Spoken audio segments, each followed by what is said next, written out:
नमस्ते, मी सुजय देसाई. शिवऊर्जा चॅनलमध्ये सर्वांचे सहर्ष स्वागत. गीता प्रवचने अध्याय 16वा भाग 42. परिशिष्ठ 1. दैवी आणि आसुरी वृत्तींचा झगडा. 88. पुरुषोत्तम योगाची पूर्वप्रभा. दैवी संपत्ती. 1. गीतेच्या पहिल्या 5 अध्यायात जीवनाची एकूण योजना काय आहे आणि आपला जन्म कसा सफल होईल ते आपण पाहिले. त्यानंतर 6व्या अध्यायापासून 11व्या अध्यायापर्यंत भक्तीचा निरनिराळ्या प्रकारे विचार केला. 11व्या अध्यायात भक्तीचे दर्शन झाले. 12व्या अध्यायात सगुण व निर्गुण भक्ती यांची तुलना करून भक्तांची थोर लक्षणे पाहिली. 12व्या अध्यायाच्या अखेरपर्यंत कर्म व भक्ती ही 2 तत्वे तपासून झाली. 3रा ज्ञानाचा विभाग राहिला होता. तो आपण 13, 14 व 15 या अध्यायात पाहिला. आत्मा देहापासून अलग करणे, त्यासाठी 3 गुण जिंकून घेणे व शेवटी सर्वत्र प्रभू पाहणे. 15व्या अध्यायात जीवनाचे संपूर्ण शास्त्र पाहिले. पुरुषोत्तम योगात जीवनाची पूर्णता होते, त्याच्या पलीकडे काही उरत नाही. 2. कर्म, ज्ञान व भक्ती यांचा अलगपणा मला सहन होत नाही. काही साधकांची निष्ठा अशी असते की त्यांना फक्त कर्मच सुचते.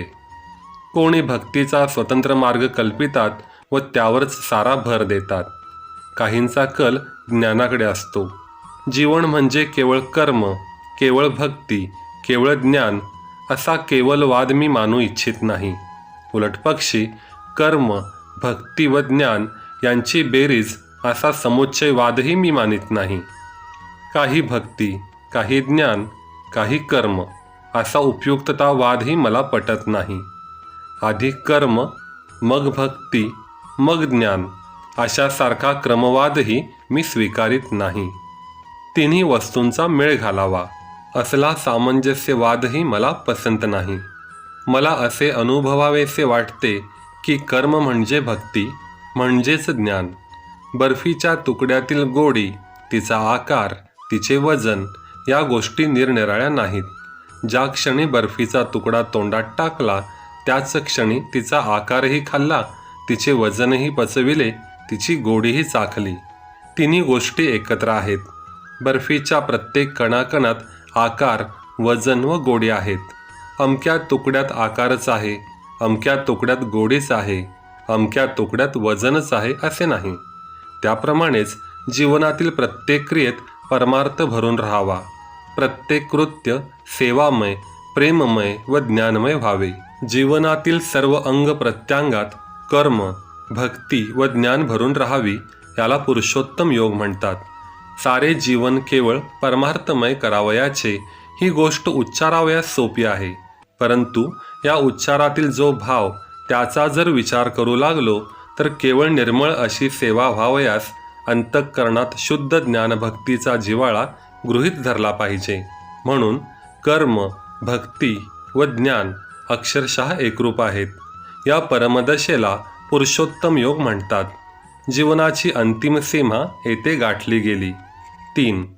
आता आज या 16व्या अध्यायात काय सांगितले आहे? ज्याप्रमाणे सूर्योदय व्हावयाचा असला म्हणजे आधी प्रभा फाकते, त्याप्रमाणे जीवनात कर्म, भक्ती व ज्ञान यांनी पूर्ण असा पुरुषोत्तम योग उदय पावण्यापूर्वी सद्गुणांची प्रभा बाहेर फाकू लागते. परिपूर्ण जीवनाची ही जी आगामी प्रभा, त्या प्रभेचे वर्णन या 16व्या अध्यायात केले आहे. ही प्रभा कोणत्या अंधाराशी झगडून प्रगट होते त्या अंधाराचेही वर्णन केले आहे. एखाद्या वस्तूचा पुरावा म्हणून काही प्रत्यक्ष वस्तू पाहावयास आपण मागतो. सेवा, भक्ती व ज्ञान जीवनात आली आहेत हे कशावरून समजावयाचे? आपण शेतात कष्ट करतो व धान्याची रास शेवटी मोजून घेतो. त्याप्रमाणे आपण जी साधना करतो त्यातून आपल्या अनुभवास काय आले, किती सद्वृत्ती खोल गेल्या, किती सद्गुण अंगी बांधले, जीवन सेवामय खरोखर किती झाले हे तपासावयास हा अध्याय सांगत आहे. जीवनाची कला किती चढली हे पाहावयास हा अध्याय सांगत आहे. जीवनाच्या या वाढत्या कलेला गीता दैवी संपत्ती ही संज्ञा देते. याच्या विरुद्ध ज्या वृत्ती त्यांना आसुरी म्हटले आहे, 16व्या अध्यायात दैवी व आसुरी संपत्ती यांचा झगडा दाखविला आहे. 89. अहिंसेची व हिंसेची सेना. 4. ज्याप्रमाणे पहिल्या अध्यायात एकीकडे कौरव व दुसरीकडे पांडव समोरासमोर उभे केले आहेत, त्याप्रमाणे सद्गुणांची दैवी सेना व दुर्गुणांची आसुरी सेना येथे समोरासमोर उभ्या केल्या आहेत. फार प्राचीन काळापासून मानवी मनात सदसत प्रवृत्तीचा जो झगडा चालत असतो, त्याचे रूपकात्मक वर्णन करण्याची पद्धती पडलेली आहे. वेदात इंद्र व वृत्र, पुराणात देव व दानव, तसेच राम व रावण, पारशांच्या धर्मग्रंथात अहुर मजद आणि अहरिमान, ख्रिस्ती धर्मात प्रभू व सैतान, मुसलमानी धर्मात परमेश्वर व इब्लिस, अशा प्रकारचे झगडे सर्व धर्मातून आहेत. काव्यामध्ये स्थूल व ढोबळ विषयाचे वर्णन सूक्ष्म वस्तूंच्या रूपकाने करतात, तर धर्मग्रंथात सूक्ष्म मनोभावांना ठसठशीत स्थूल रूप देऊन वर्णितात. काव्यात स्थूलाचे सूक्ष्माने वर्णन, तर येथे सूक्ष्माचे स्थूलाने वर्णन केले जाते. यावरून असे सुचवावयाचे नाही की गीतेच्या आरंभीचे युद्धाचे वर्णन आहे ते केवळ काल्पनिक आहे. ती ऐतिहासिक घटनाही असेल, परंतु कवी त्या घटनेचा स्वतःच्या इष्ट हेतूसाठी उपयोग करून घेत आहे. कर्तव्यासंबंधी मोह पडला असता कसे वागावे ही गोष्ट युद्धाचे रूपक देऊन मांडली आहे. या 16व्या अध्यायात चांगल्याचा व वाईटाचा झगडा दाखविला आहे. गीतेमध्ये युद्धाचे रूपकही आहे. 5. कुरुक्षेत्र बाहेरही आहे व आपल्या मनातही आहे. सूक्ष्म रीतीने पाहिले तर जो झगडा मनात असतो तोच बाहेर आपणास मूर्तिमंत दिसत असतो. बाहेर जो शत्रू उभा आहे तो माझ्याच मनातील विकार साकार होऊन उभा आहे. आरशात ज्याप्रमाणे माझेच बरे वाईट प्रतिबिंब दिसेल, त्याप्रमाणे माझ्या मनातील बरे वाईट विचार बाहेर शत्रू मित्र रूपाने मला दिसतात. मी जागृतीतील स्वप्नात पाहतो, त्याप्रमाणे मनातील बाहेर पाहतो. आतील युद्ध व बाहेरील युद्ध यात मुळीच फरक नाही. जे खरे युद्ध आहे ते आतच आहे. 6.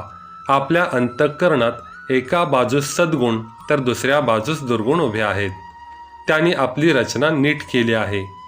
सैन्यात ज्याप्रमाणे सेनापती लागतो, त्याप्रमाणे येथेही सद्गुणाने एक सेनापती नेमला आहे. त्या सेनापतीचे नाव अभय. या अध्यायात अभयाला पहिले स्थान दिले आहे. ही गोष्ट सहजासहजी झालेली नाही. हेतू पुरस्सरच अभय शब्द प्रथम योजला असावा. कोणत्याही गुणाची अभयाशिवाय वाढ नाही. खरेपणाशिवाय सद्गुणाला किंमत नाही. खरेपणाला निर्भयता लागते. भयभीत वातावरणात सद्गुण फोफावत नाहीत. भयभीत वातावरणात सद्गुणही दुर्गुण होतील. सत्प्रवृत्तीही दुबळ्या होतील. निर्भयता सर्व सद्गुणांचा मुख्य नायक आहे. पण सैन्याला आघाडी व पिछाडी दोन्हीकडे पाहावे लागते. सरळ हल्ला समोरून येतो, परंतु पाठीमागून चोरटा हल्ला येण्याचाही संभव असतो. सद्गुणांच्या आघाडीस निर्भयता ठाण मांडून उभी आहे, तर पिछाडी नम्रता सांभाळीत आहे. अशी ही मोठी सुंदर रचना केली आहे. एकंदर 26 गुण येथे दिले आहेत. यातील 25 गुण अंगी ठसले व जर का त्याचा अहंकार जडला तर एकदम पाठीमागून हल्ला होऊन मिळवलेले सारे जावयाचे. म्हणून पाठीमागचे बाजूस नम्रता हा सद्गुण ठेवला आहे. जर नम्रता नसेल तर जयाचे पराजयात केव्हा रूपांतर होईल ते कळणारही नाही. अशा रीतीने पुढे निर्भयता व मागे नम्रता ठेवून सर्व सद्गुणांचा विकास करून घेणे शक्य होईल. या 2 गुणांच्या मध्ये जे 24 गुण आहेत ते बहुतेक अहिंसेचेच पर्याय आहेत असे म्हटले तरी चालेल. भूतदया, मार्दव, क्षमा, शांती, अक्रोध, अहिंसा, अद्रोह हे निरनिराळे अहिंसेचेच पर्याय शब्द आहेत.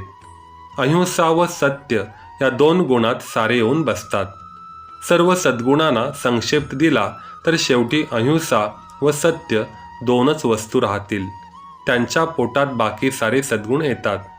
परंतु निर्भयता व नम्रता यांची गोष्ट वेगळी आहे. निर्भयतेने प्रगती करून घेता येते व नम्रतेने बचाव होतो.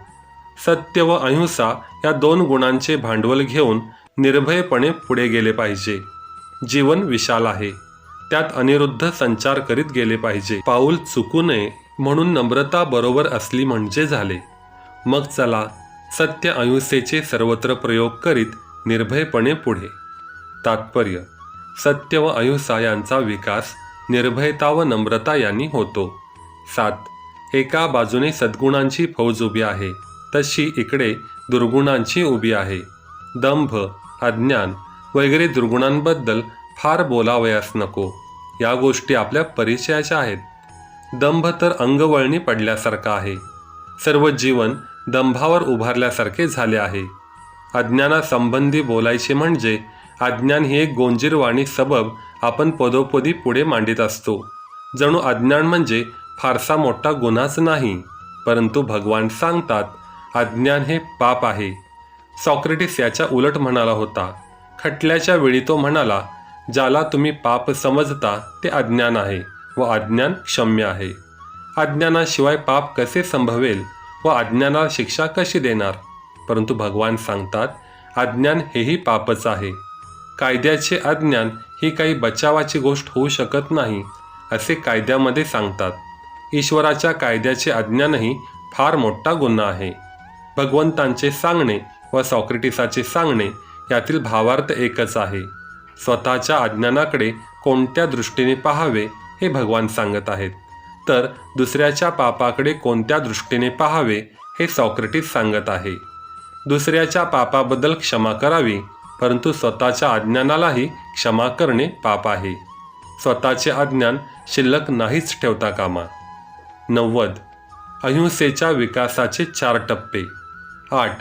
अशा रीतीने एकीकडे दैवी संपत्ती व दुसरीकडे आसुरी संपत्ती अशा 2 सेना उभ्या आहेत. त्यातील आसुरी संपत्ती टाळावी व दैवी संपत्ती कवटाळावी. सत्य, अहिंसा इत्यादी दैवी गुणांचा विकास अनादी कालापासून होत आहे.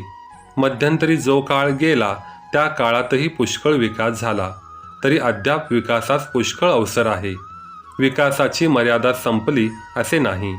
जोपर्यंत सामाजिक शरीर आपणास आहे तोपर्यंत विकासास अनंत अवकाश आहे.